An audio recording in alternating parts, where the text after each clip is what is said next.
Ce soir-là, c'est cours de cuisine dans cet appartement de la région parisienne. Ces 5 apprentis cordon bleu sont venus découvrir le secret de leur prof Véronique pour concocter de bons petits plats. Tu partages avec ta maman. Alors, qui veut venir cuisiner le poulet ou qui veut venir cuisiner les pommes de terre? Au menu, poulet au citron confit et pommes de terre grenaille au thym. Une recette très classique, mais Véronique va la cuisiner d'une façon bien particulière, à la cocotte. Dans la première, la plus importante, on va pouvoir faire le poulet, qui va mijoter. Et dans l'autre, on va pouvoir faire les petites pommes de terre grenaille. On va le faire comme La ça à l'ail. cocotte, cette grosse marmite en fonte, c'est la dernière mode pour mitonner des plats savoureux à la maison. On a déjà un morceau de poulet. On va pouvoir mettre le couvercle dessus, baisser le feu et à part les surveiller de temps en temps pour regarder. Il n'y a rien d'autre à faire. C'est facile. Et ce qui plaît surtout à Gérard et Frédéric, c'est cette cuisson à l'ancienne qui fera son petit effet auprès de leurs amis. 3-4 branches. Un poulet comme ça, je l'ai jamais fait, un poulet au citron à la cocotte. Moi, je le fais au four de façon très basique, tu vois. Donc je pense que je vais vraiment optimiser ma cocotte, ma belle cocotte. Le secret de la cocotte, une cuisson mijotée. Des viandes ou des volailles bien grillées à l'extérieur, comme dans une poêle, mais qui restent moelleuses à l'intérieur, grâce à la vapeur emprisonnée sous le couvercle en fonte. Là, il faut jouer avec le couvercle. Je mets le couvercle, je crée de l'eau, j'enlève le couvercle, je laisse s'évaporer si j'en ai trop. Un mijotage en un tournement qui marche aussi bien dans un four que sur des plaques à induction. Et voilà le résultat au bout d'1 heure. Une viande caramélisée à la sauce onctueuse. Fameux.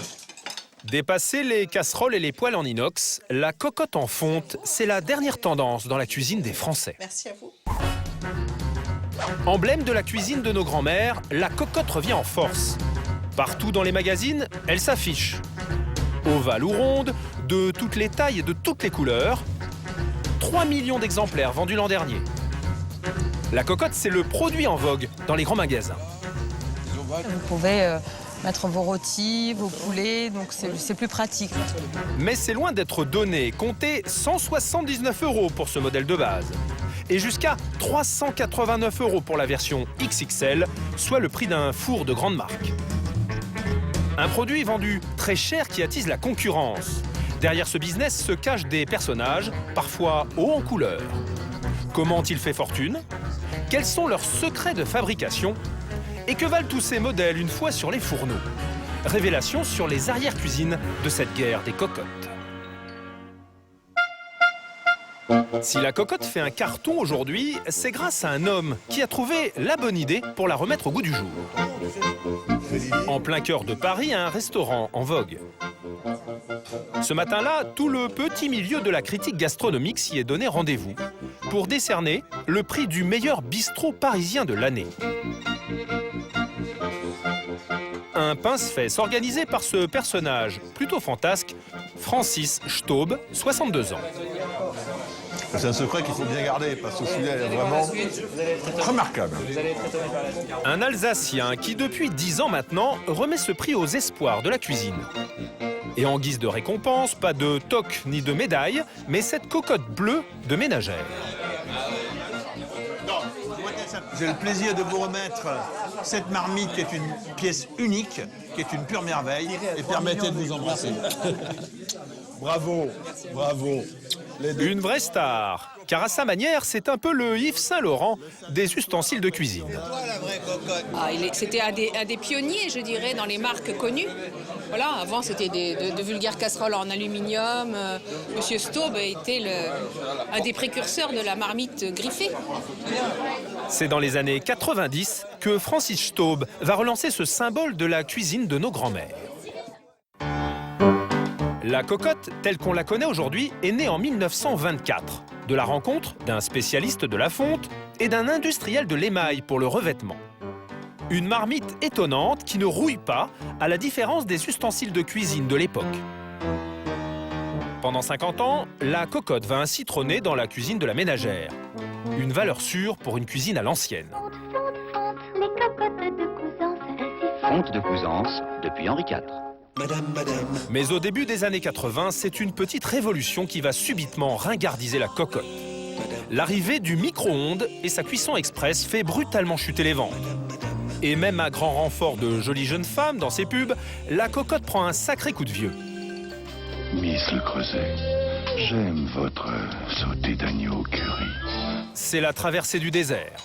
Jusqu'au début des années 90, où Francis Staub va avoir une intuition. Cette cocotte qui restait dans les cuisines, il veut la servir sur les tables. Et pour cela, il va la soigner comme un objet de décoration. Loin des salons parisiens, c'est à Turckheim, ce petit village d'Alsace, que l'aventure a commencé. Nous sommes en 1974. Francis Staub, 24 ans, enchaîne alors les petits boulots, jusqu'au jour où il décide de monter une boîte à son nom qui vend des ustensiles de cuisine, depuis ce garage. C'est dans ce garage que la Staub a débuté. Ben là, vous aviez les bureaux à l'étage. Là, vous aviez un poste de conditionnement et les stockages qui étaient là au fond à droite. Et puis là, toutes les bain-blotteries. Un bazar d'ustensiles qui va trouver sa clientèle et prendre de l'ampleur en Alsace. Ah, les cloches devraient sonner maintenant, c'est l'heure. Rapidement, cet entrepreneur un peu original décide de fabriquer ses produits. Et déjà, il dessine lui-même ses propres cocottes. Car il a son intuition en tête, sortir cette marmite des fourneaux pour la poser sur les tables. Mais au début, l'inspiration part un peu dans tous les sens. C'est moi qui ai dessiné la cocotte poule, c'est pas moi qui ai réalisé tous les détails que vous retrouvez ici. Bien entendu, après aux sculpteurs de faire leur travail, mais sur mes indications. Partant de là, regardez, vous mettez une volaille là-dedans, regardez, c'est merveilleux. Vous la fermez, vous présentez ça à table. Tous les gens qui sont dans la table, la première des choses qu'ils font, ils disent « Mais qu'est-ce que c'est que ce truc-là? Mais quelle beauté !» Mais la bonne idée arrive un peu plus tard. Il va décliner sa cocotte en version miniature, inspirée par les dinettes d'enfants. Tout le monde avait dans son parc en bois, quand on était par terre avec les bambinettes entre les jambes, tout le monde avait toujours des petites casseroles de rien du tout, qui étaient en tôle, qui étaient dans des matériaux qui n'avaient rien à voir avec cela, mais personne n'imaginait l'usage. Donc d'un côté, c'est une dinette, de l'autre côté, c'est un vrai objet culinaire, avec la découverte de ce qu'il y a dedans par le mouvement du lever du couvercle. Qu'est-ce que je vais manger? Et c'est là que Francis Staub réussit son coup marketing. Un jour, il envoie ses mini-cocottes en fonte à Joël Robuchon, Paul Bocuse et Alain Ducasse, 3 stars de la cuisine. Séduits, les 3 grands chefs décident alors de servir leurs plats dedans, directement à table. Monsieur Robuchon, sa purée est présentée dans cette cocotte, et Dieu sait à quel point la purée de Monsieur Robuchon est quelque chose de célèbre. C'est le déclic. Dans le sillage des grands chefs, les ménagères, à leur tour, reviennent vers la cocotte. Un énorme succès. En 2008, Francis Staub décide d'ailleurs de vendre sa marque à un groupe allemand. Mais les cocottes qui portent son nom continuent de se vendre en France comme à l'étranger, 1 200 000 écoulés l'an dernier. Résultat, les cocottes sont devenues le nouveau marché à conquérir pour les industriels de la fonte. Des grandes marques comme Staub, Le Creuset ou Chasseur. Toutes attirées par les chiffres astronomiques des ventes, mais aussi l'incroyable rentabilité de ces marmites en métal. Et parmi ces géants de la fonte, il y en a un qui fait parler de lui depuis peu, en tentant de faire avec la cocotte ce qu'il a déjà réussi avec un autre produit star de la maison. C'est le propriétaire de cette fonderie de 120 salariés installée dans les Ardennes, près de Sedan. Et si l'entreprise n'est pas connue, son PDG, lui, tous les Français l'ont découvert grâce à la pub. Est-ce que vous savez qui c'est? Un biker? Oui, c'est un gourou. Ce PDG, c'est Jean-Pierre Dupire, 72 ans. Avec ses verres fumés et sa coiffure rasta, c'est le roi du poêle à bois en France. C'est en misant sur des campagnes de pub détonnantes, centrées sur son look, qu'il a remis au goût du jour ce mode de chauffage tombé dans l'oubli. Il vous est arrivé quelque chose. Là, ils m'ont passé la machine à laver, hein? Voilà, c'est... Ah, il est là? Moi, je préfère celle-ci. Finalement. Celle-ci, ça change un peu, là. Et il va en avoir marre de voir ma tronche. Pourtant, c'est bien ce qui lui a permis de vendre 170 000 poêles à bois encore l'an dernier. Mais aujourd'hui, c'est avec la cocotte qu'il repart à l'assaut du marché. Ce matin-là, Danielle, sa directrice commerciale, vient lui présenter les dernières créations et notamment une nouvelle couleur, un vert criard destiné au marché asiatique pour renouveler l'ancien vert plus pastel. Une couleur un peu plus vive. Hein. Non, je trouve pas... Non, je préfère ça. Je préfère nettement ça. C'est un peu brillant. Bah, disons que les marchés d'Asie sont actuellement très flashy. Des dégradés, là, je trouve que c'est un peu dépassé. Le vert flashy n'est pas du goût de Jean-Pierre, mais il sera quand même proposé aux clients japonais auxquels il a tapé dans l'œil lors d'un salon international. Eh bien, c'est parfait. Moi, je m'adapte à tout le monde. Du moment que ça se vend, c'est l'essentiel. Le PDG a su s'adapter à toutes les modes pour vendre ses produits en fonte, la spécialité de l'entreprise familiale depuis 1924. Une fonderie qui, au tournant des années 80, fabriquait alors des petits objets de décoration, dessous de plats, porte-parapluie ou encore porte-savon. Ce porte-savon-là, des dizaines de milliers qu'on a vendus. Les gens sur le stand, ils étaient là comme des mouches hein, sur une merde. Hein. Mais dans les années 2000, le secteur de la décoration en fonte s'effondre. Un revers commercial dont Jean-Pierre Dupire va tirer parti. Il a le savoir-faire et les installations. Alors en même temps que ces chauffages à bois qui commencent à bien se vendre, le PDG Rasta décide de produire des cocottes. Voilà, je vous remercie, hein, excusez-moi. Son usine tourne donc à plein régime, ce qui explique en partie comment il peut proposer des prix 40% moins chers que ses concurrents. Mais il y a une autre raison. La matière première de ces cocottes que la marque achète à prix imbattable. Bonjour monsieur, ça va ce matin? Ça va, merci. Vous en êtes où au niveau du chargement du four? On va bientôt être rempli. C'est sa directrice commerciale Danielle qui assure la collecte de cette fonte ultra économique pour les cocottes. Devant l'usine, la voici. C'est cette montagne de vieilleries métalliques. On utilise beaucoup de matériaux de recyclage, hein, donc on va recycler de la fonte qui était utilisée pour bien sûr les radiateurs, les baignoires, enfin tout un tas de mobilier. Il y a aussi des pièces automobiles, des grilles d'égout, tout en fonte. Et le plus étonnant, c'est que la moitié de cet amoncellement, ce sont des rebuts de l'usine elle-même. Comme ces cocottes ratées, impropres à la vente. Tout cela va donc être fondu pour fabriquer des marmites flambant neuves. Et puis ici, vous avez donc le minerai qui va servir à mettre toutes ces matières en fusion pour que tout puisse arriver à une température très élevée de 1400 degrés. Et cette fonte en fusion, la voici, un alliage de fer et de charbon ici à l'état liquide. La fonte est ensuite coulée dans des moules. Après 1 heure de refroidissement, voici à quoi ressemble une cocotte en fonte brute. À ce stade-là, il y en a pour 7 € de fonte par cocotte, bien loin des 100 € qu'elle coûte en magasin. Pour le moment, elle ne vaut pas grand-chose, parce qu'en fait, c'est toutes les opérations qui vont se passer après la sortie de la matière brute qui vont coûter, bien sûr, qui vont amener de la valeur ajoutée à ce produit. La valeur ajoutée dont parle Danielle, ce sont d'abord toutes ces petites mains qui soignent la surface de la cocotte. Du démoulage à l'emballage, l'ustensile passe entre les mains d'une dizaine d'ouvriers.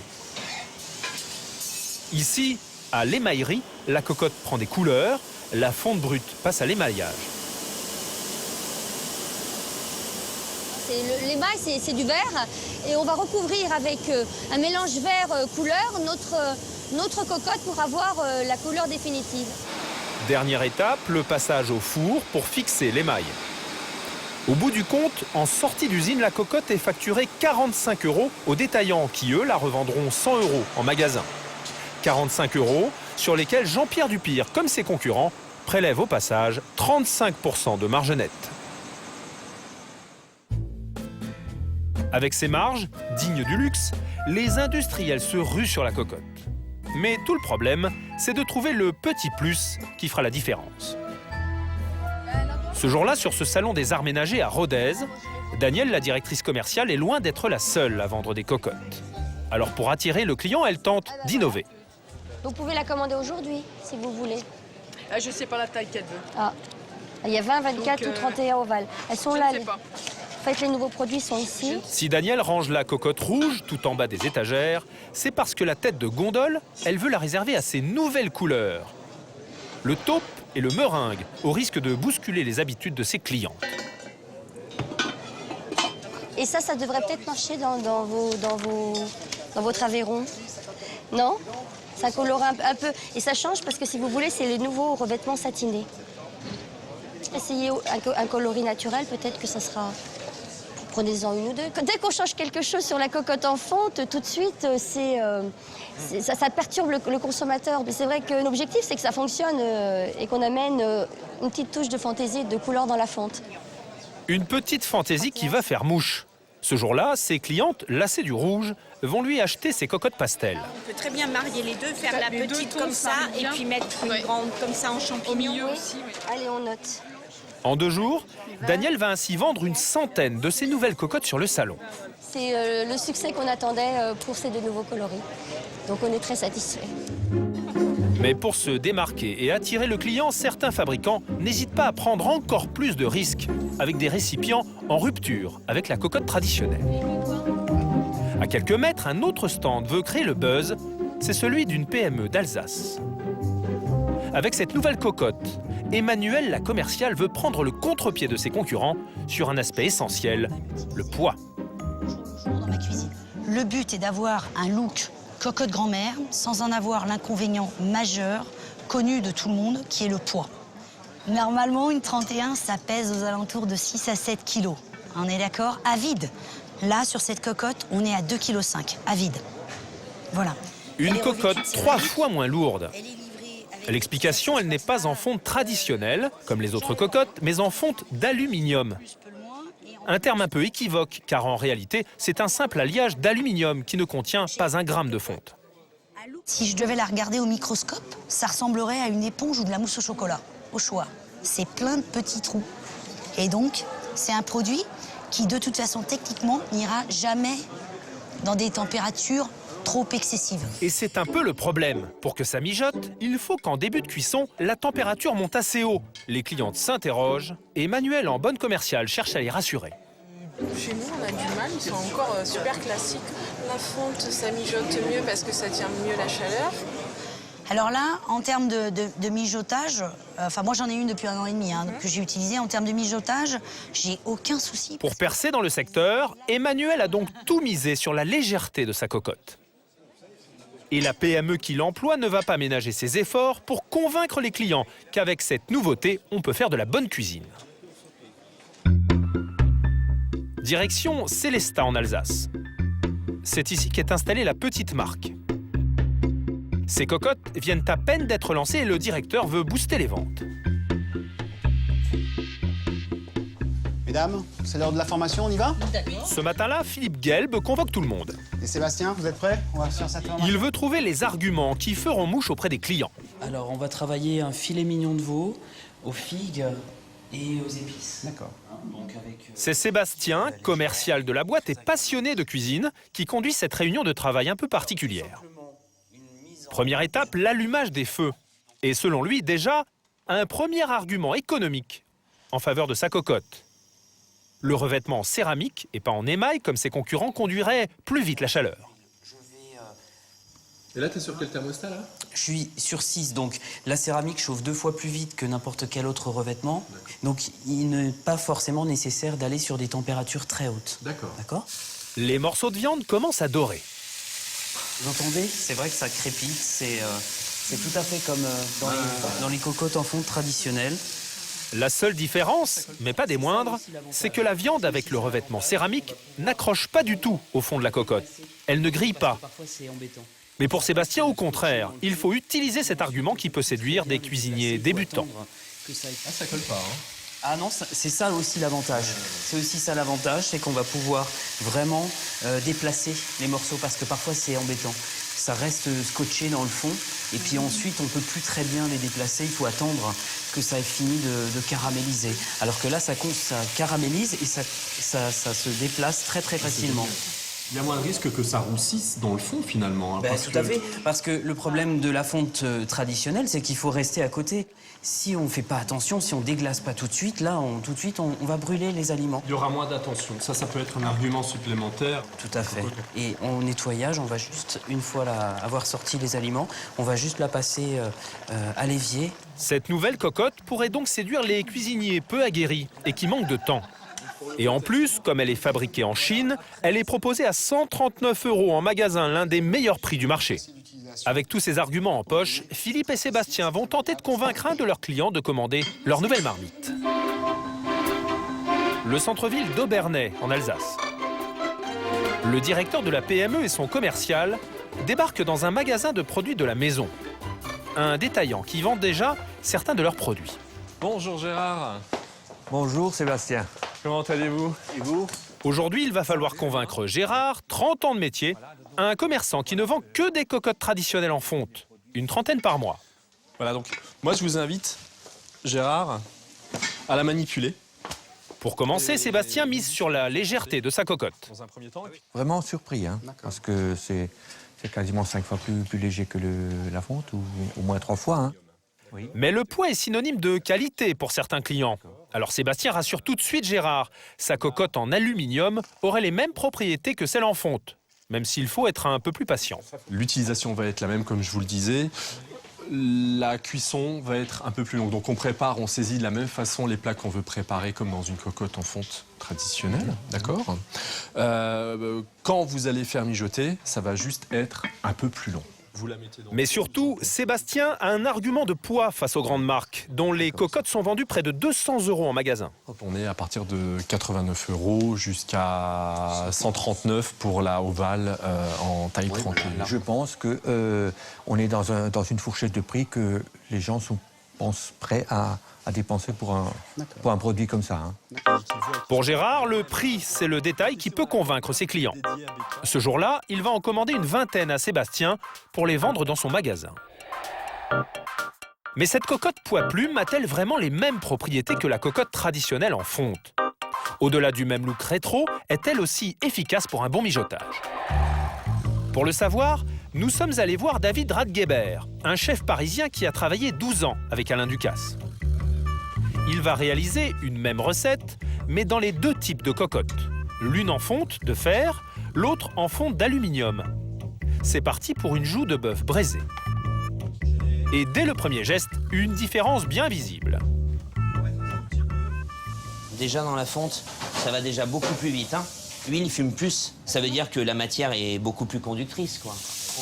Vérifions, le chef mesure la température dans les deux cocottes à feu égal.